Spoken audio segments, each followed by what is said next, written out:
PTCL के YouTube channel में आपका स्वागत है। ये मैं एक छोटा वीडियो शूट कर रहा हूँ क्योंकि अभी अपना टेनिस का सीज़न शुरू हो चुका है और बहुत सारे नए टीम्स अभी अपने पास आ रहे हैं। बहुत सारे टीम को अपने साथ खेलना भी है।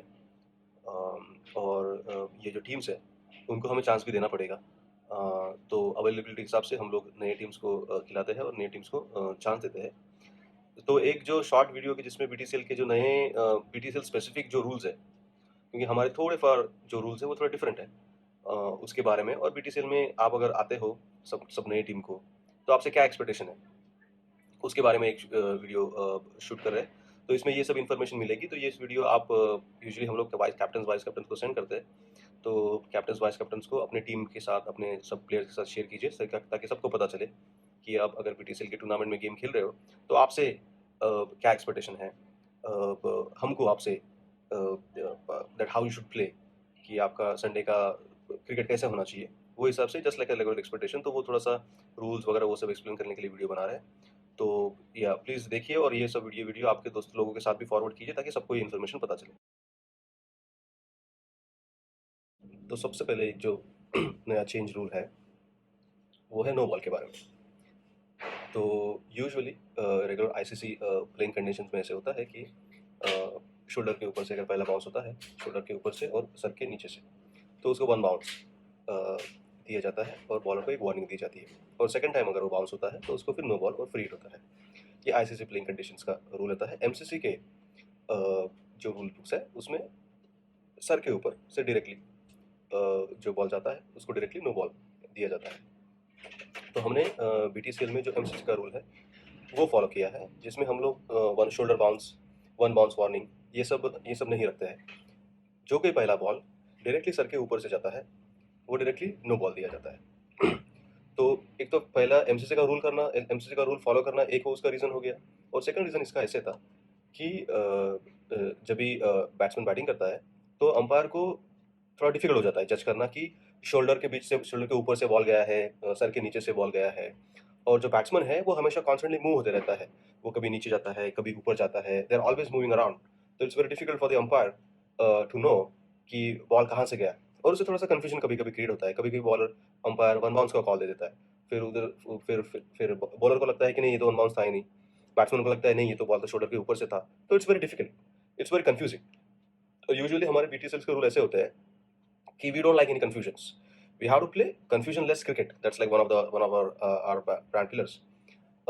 So to eliminate all that confusion, तो वो no ball, shoulder bounce, one warning, वो सब रूल हमने निकाल दिया है। जो रेगुलर यूजुअल एमसीसी का रूल है वो फॉलो करता है। जो भी पहला बॉल है क्लियरली सर के ऊपर से अगर पास हो रहा है तो उसको डायरेक्टली नो बॉल दिया जाएगा and that will be a no ball free hit. So it's very simple.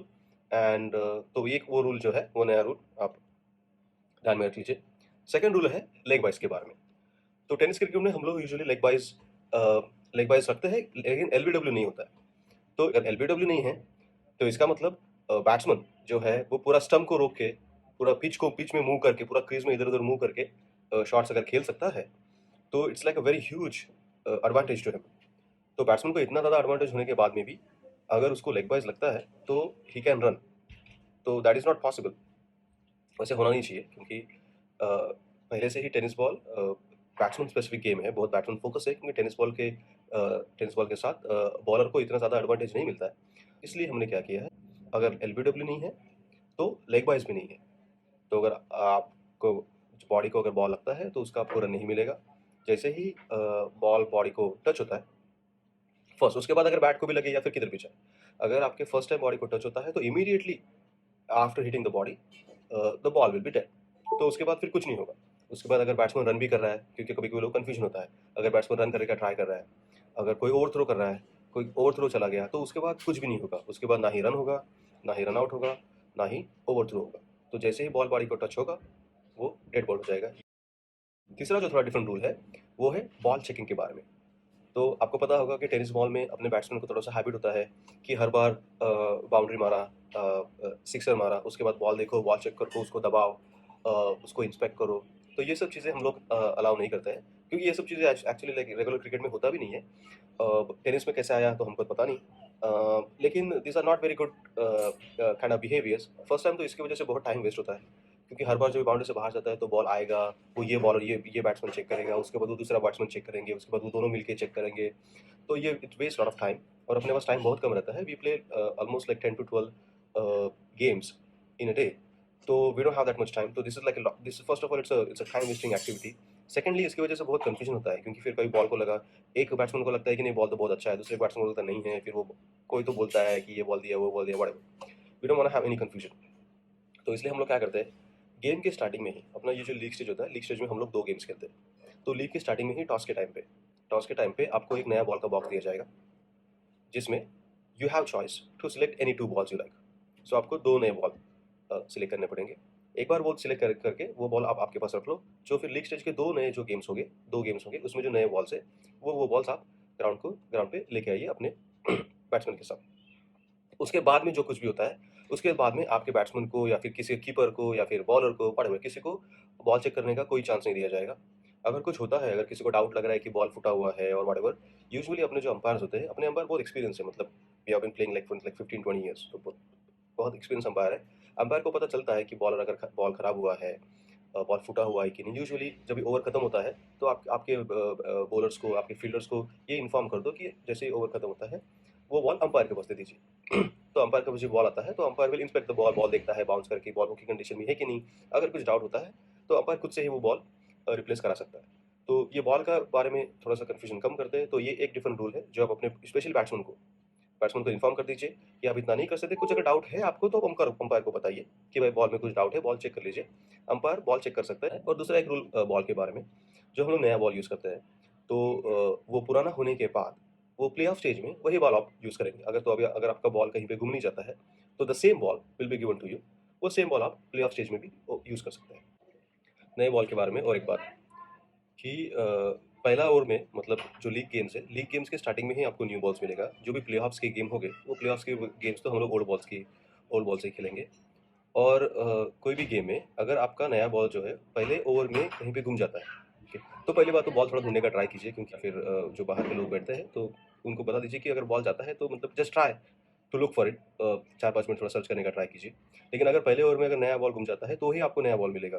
Second over के बाद अगर बॉल घूमता है तो वो ओल्ड बॉल से ही रिप्लेस किया जाएगा, जो ओल्ड बॉल अंपायर चॉइस से मिलेगा। अंपायर ने चॉइस करने के बाद आपके बैट्समैन को वो बॉल किसी को उनको टैप करके चेक करना है, क्या कितना बाउंस हो रहा है, क्या हो रहा है, वो बैट्समैन हम ज़रूर चेक कर सकते हैं। लेकिन उसके बाद वो कुछ फीडबैक नहीं दे सकते कि ये बॉल चेंज करो, ये बॉल कुछ का है, ये बॉल ऐसे है वैसे है। कोई कन्फ्यूजन क्रिएट नहीं होना चाहिए।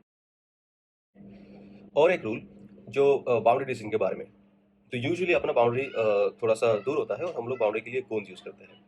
तो वो जो कोन्स यूज़ करने के वजह से कभी कभी अंपायर को ये पता नहीं चलता है कि बॉल कहाँ पे बाउंस हुआ है, या फिर वो बाउंड्री है कि सिक्स है, फील्डर ने फील्ड कहाँ पे किया है, थोड़ा सा डिफिकल्ट हो जाता है। आपने भी अंपायरिंग किया होगा, आपको भी पता होगा कि इट्स वेरी डिफिकल्ट। और ड्यूरिंग द गेम अंपायर को सबके पास ध्यान देना पड़ता है। अगर बॉल हवा में जा रहा है तो बैट्समैन रन कितना निकल रहा है, बैट्समैन शॉर्ट रन ले रहा है कि नहीं ले रहा है, पिच पे क्या चल रहा है, और फिर एट द सेम टाइम उसको बाउंड्री की तरफ भी ध्यान रखना पड़ता है, उसको कॉन्स्टेंटली इधर उधर जगल करना पड़ता है, तो कभी कभी उसका वो मिस हो सकता है। तो पहली बात तो आप आपके फील्डर्स को बता के रखिए कि जो भी डिसीजन है ऑनेस्टली दो। हमारे लीग में 1 या 2 रन से कुछ ज़्यादा फर्क नहीं पड़ता है, क्योंकि क्वालिफिकेशन नेट रन रेट के हिसाब से होता है, तो 1 या 2 रन से ज़्यादा कुछ फर्क नहीं पड़ता है। तो जो भी ऑनेस्टली आपका डिसीजन है, आपको पता चला कि भाई यहाँ पे बॉल बाउंस हुआ है, वो आप अंपायर को बता दीजिए। कोई भी अगर कन्फ्यूजन होता है तो यूजुअली हम लोग क्या करते हैं कि बाउंड्री पे जो थर्ड पार्टी टीम जो बैठा हुआ है, जो गेम में इन्वॉल्व नहीं है यूजुअली, तो उनसे हम लोग एक बार पूछ लेते हैं कि बॉल कहाँ पे गिरा, ठीक है। तो क्योंकि वो गेम में इन्वॉल्व नहीं है तो हम लोग ऐसे अज्यूम करते हैं कि उनका डिसीजन फेयर ही होगा। लेकिन इसमें जो खेल रहा है बंदा, जो बैटिंग के लोग हैं या फिर जो फील्डिंग के लोग हैं, उनमें इन्वॉल्वमेंट नहीं होना चाहिए। बाउंड्री पे सब लोग आके गड़बड़ नहीं करना चाहिए कि बाउंड्री गया नहीं गया, इधर बॉल हुआ उधर बॉल हुआ, ये सब मत कीजिए। बाउंड्री के बाहर जो लोग होते हैं वो अंपायर नहीं होते हैं। अंपायर गेम में सिर्फ 2 ही अंपायर होते हैं जो फील्ड के अंदर होते हैं, और डिसीजन उनका ही काउंट होगा। तो कुछ प्रॉब्लम है तो अंपायर आएगा, चेक करेगा, जो भी अंपायर का डिसीजन होगा वो फाइनल होगा। कोई भी बैटिंग टीम के लोग या फिर जो बाहर के विजिटर लोग हैं, बॉल इधर आया है, बाउंड्री है, छक्का है, व्हाटएवर, ये सब चीज़ों में मत करिए। अंपायर आएगा, अंपायर चेक करेगा, और अंपायर का डिसीजन है जो भी देगा वो आप प्लीज़ एक्सेप्ट कर लीजिए। नेक्स्ट, बॉल डेड और जो अपने जो बैट्समैन होते हैं वो जो बैट वगैरह चेंज करते हैं उसके बारे में एक क्लैरिफिकेशन। तो यूजुअली अपने टीम्स में क्या होता है कि हर एक टीम के पास एक या दो ही बैट होता है, यूजुअली नॉर्मली एक ही बैट होता है। तो दोनों बैट्समैन क्या करते हैं, वो एक ही बैट से बैटिंग करने का ट्राई करते हैं। तो जैसे ही बॉल खत्म हुआ तो इमीडिएटली वो लोग छोड़ के बैट एक्सचेंज करने जाते हैं, या फिर कुछ एक दूसरे को कुछ कुछ बोलने जाते हैं। तो वो सब चीज़ें थोड़ा सा कम कीजिए, क्योंकि उससे कन्फ्यूजन होता है कि इस बॉल डेड होने के पहले अगर आप बॉल क्रीज छोड़ते हो और बॉलर या फिर कोई फील्डर आपको स्टंप आउट कर रन आउट करता है तो आप रन आउट हो जाओगे। तो अंपायर को बोलने से कि अंपायर को बोल दिया कि मैंने बैट रखा है, मैं जा रहा हूँ, मैं आ रहा हूँ, ये सब चीज़ों से कुछ फ़र्क नहीं पड़ता है। तो you have to wait in the pitch, in the crease, you just wait there. जब तक अंपायर बॉल डेड नहीं होता है, अभी बॉल डेड कैसे होता है आप सबको पता होना चाहिए, आप लोग इतने सालों से क्रिकेट खेल रहे हो। तो बॉल डेड होने का वेट कीजिए, आपको क्रीज छोड़ने के लिए किसी को कुछ बताने का ज़रूरत नहीं होता है, लेकिन जस्ट वेट, ज़्यादा कन्फ्यूजन मत क्रिएट कीजिए। और बार बार बैट्समैन के पास जाना, बैट एक्सचेंज करना, बार बार कुछ ये करना, कन्फ्यूजन अगर कुछ होता है तो वो रिस्पॉन्सिबिलिटी आपका ही है। अगर आप बार बार कर रहे हो और किसी ने आउट हो गया तो फिर आप आउट हो जाएगी, और बाद में फिर ये नहीं होना चाहिए कि मेरे को रूल पता नहीं था। वो सब चीज़ें नहीं कीजिए। यूजुअली जब भी मैं अंपायर होता हूँ या फिर कोई दूसरा अंपायर होता है तो हम लोग बॉल काउंट करते हैं कि भाई 1 बॉल, 2 बॉल ऐसे। तो जब भी बॉल काउंट कर लिया तो बॉल डेड हो गया। एक बार बॉल डेड हो गया तो फिर आप उसके बाद आप कुछ भी कर सकते हो। तो फिर आप बैट एक्सचेंज कर सकते हो, आपके प्लेयर से कंसल्ट कर सकते हो।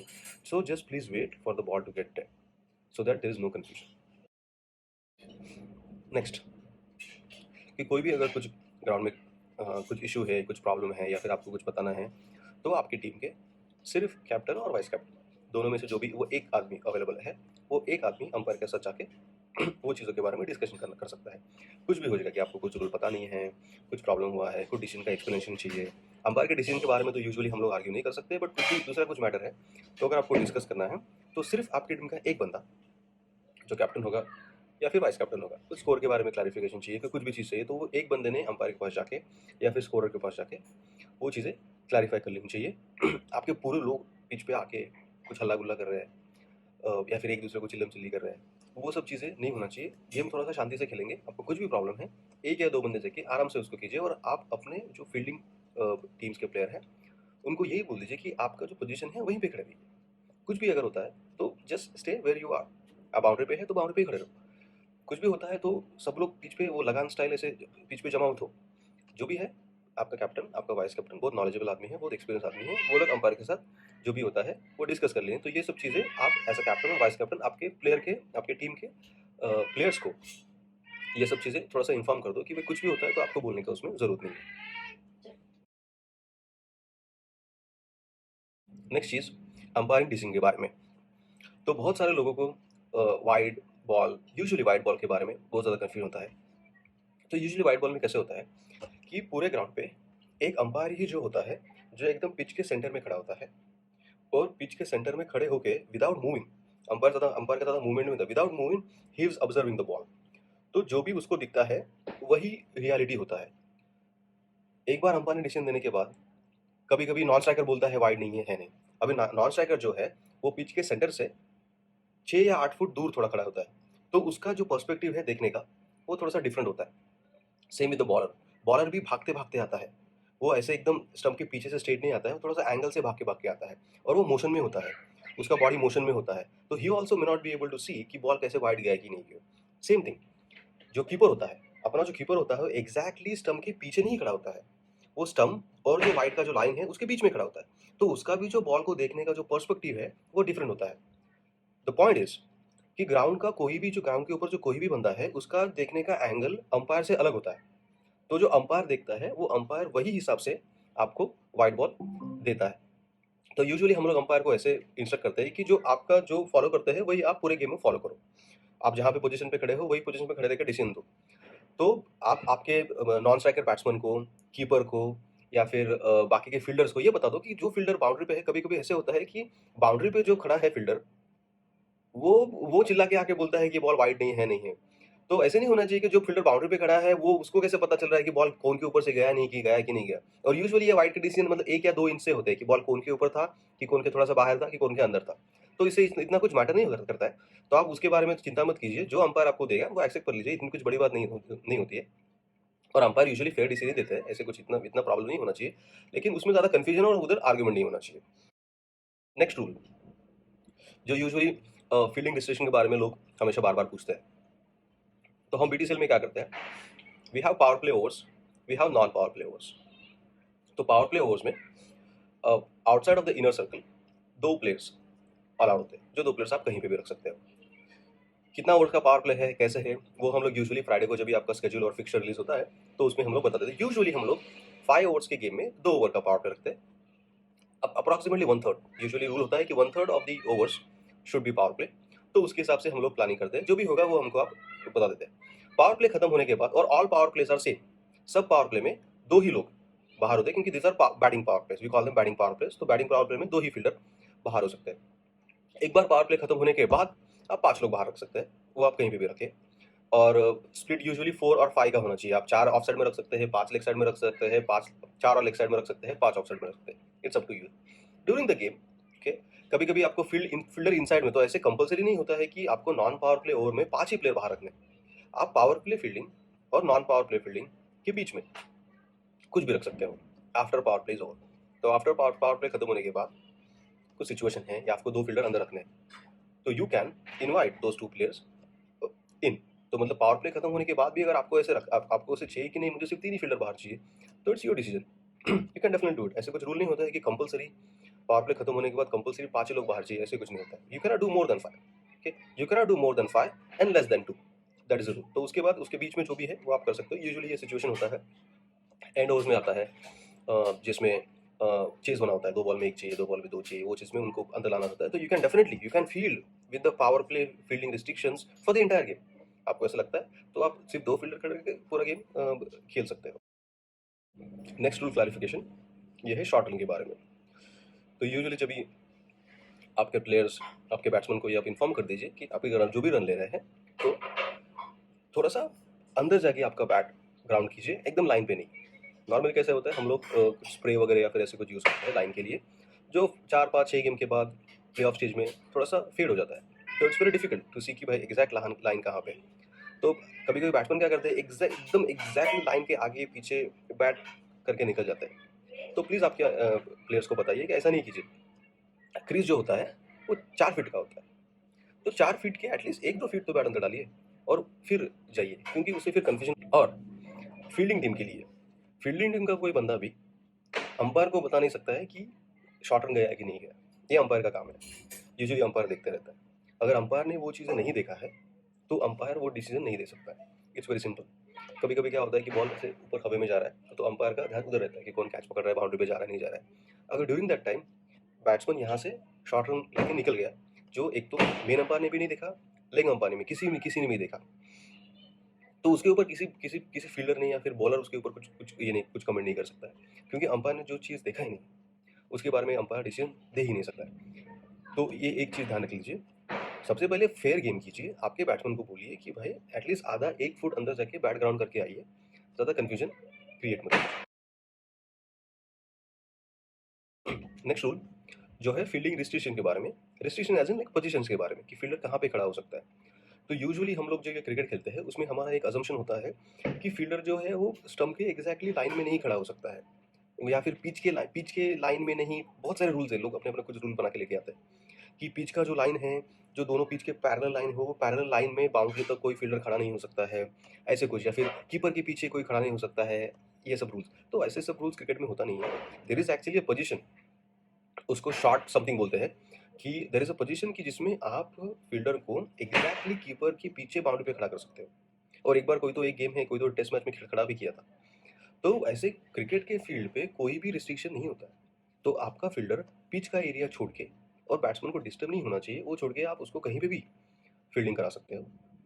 और उसके ऊपर कोई फील्डिंग की टीम ने या फिर बैटिंग की टीम ने कोई ऑब्जेक्शन नहीं ले सकता है कि ये फील्ड यहाँ पे खड़ा है। वो फील्डिंग टीम के कैप्टन का डिसीजन होता है कि वो उसका फील्डिंग कहाँ पे सेट करे।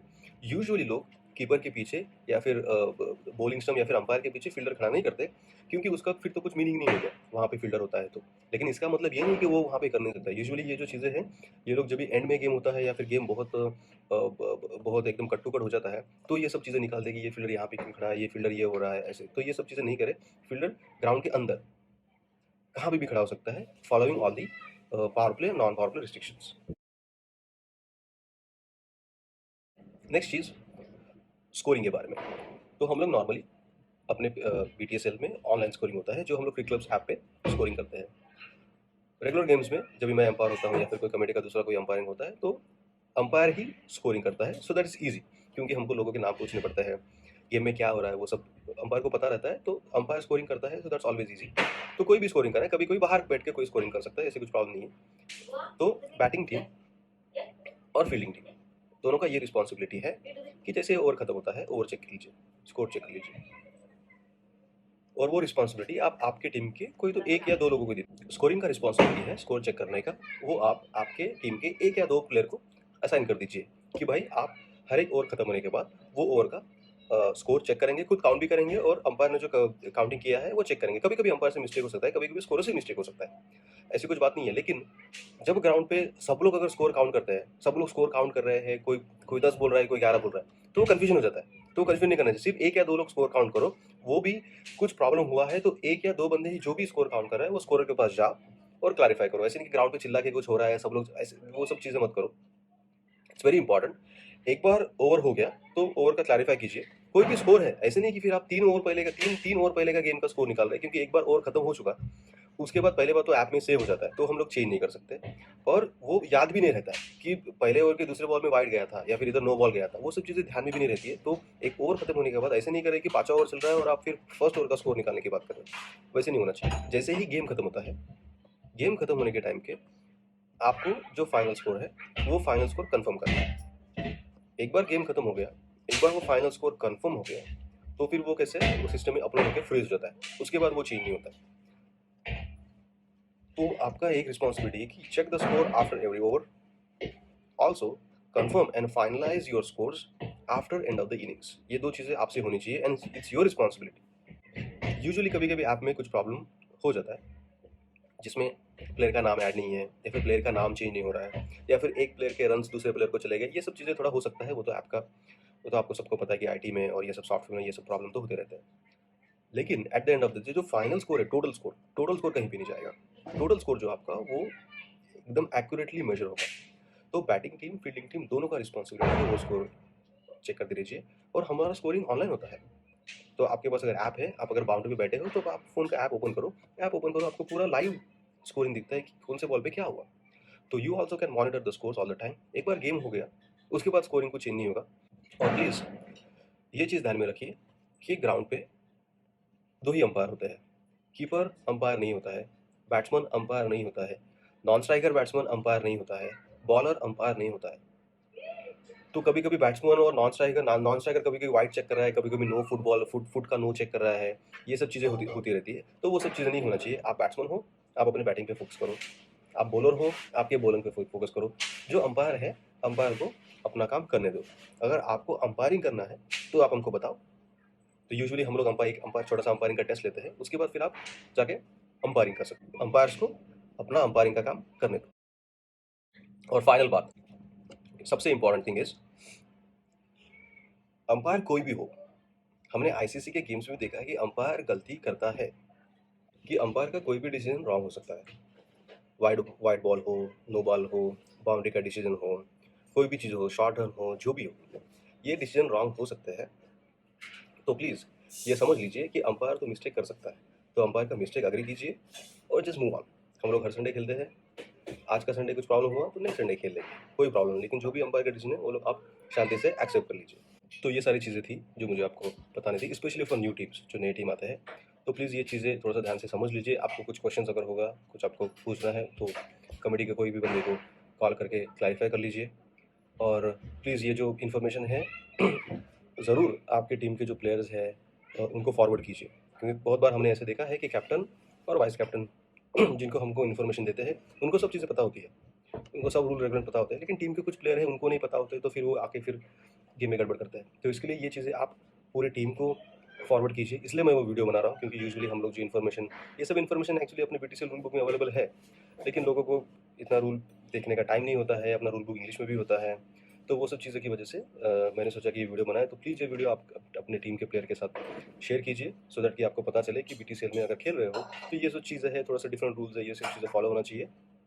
ये सब रूल्स का एक ही पर्पज़ है कि हम लोग संडे का गेम अच्छे से without any confusion, without any गड़बड़, आराम से शांति से होना चाहिए। हमको संडे एंजॉय करने के लिए आता है और एंजॉय करने के लिए क्रिकेट खेलते हैं, तो टीम गेम में कुछ प्रॉब्लम या फिर गड़बड़ नहीं होना चाहिए, वो हमारा मेन इंटेंशन होता है। वो इंटेंशन के लिए ही ये सब रूल्स इम्प्लीमेंट किए हुए हैं। तो और आपको सबको पता है कि अगर सब लोग रूल फॉलो करते हैं तो फिर सबका भला होता है। आपका भी भला होगा, हमारा भी भला होगा, क्रिकेट का भी भला होगा, लोग अच्छे से गेम खेलेंगे और क्रिकेट गेम इम्प्रूव भी हो गया। तो इसके लिए छोटा सा वीडियो था। तो ये वीडियो देखने के लिए थैंक यू। और प्लीज़ ये वीडियो आपके टीममेट्स के साथ और बाहर में से लोग के साथ शेयर कीजिए। वीडियो देखने के लिए थैंक यू। बीटीएसएल के चैनल पे जो दूसरे वीडियोस है वो भी देख लीजिए और बीटीएसएल के चैनल को सब्सक्राइब कीजिए। हमको सब्सक्राइबर थोड़ा ज़्यादा चाहिए क्योंकि बाद में हमको लाइव गेम्स भी करना है। सो प्लीज़ सब्सक्राइब और हमको support. Will and the video here. So thanks for watching. ये वीडियो आप अपने दोस्तों के साथ, टीममेट्स के साथ शेयर कीजिए और बीटीएसएल के चैनल को सब्सक्राइब कीजिए। Thank you.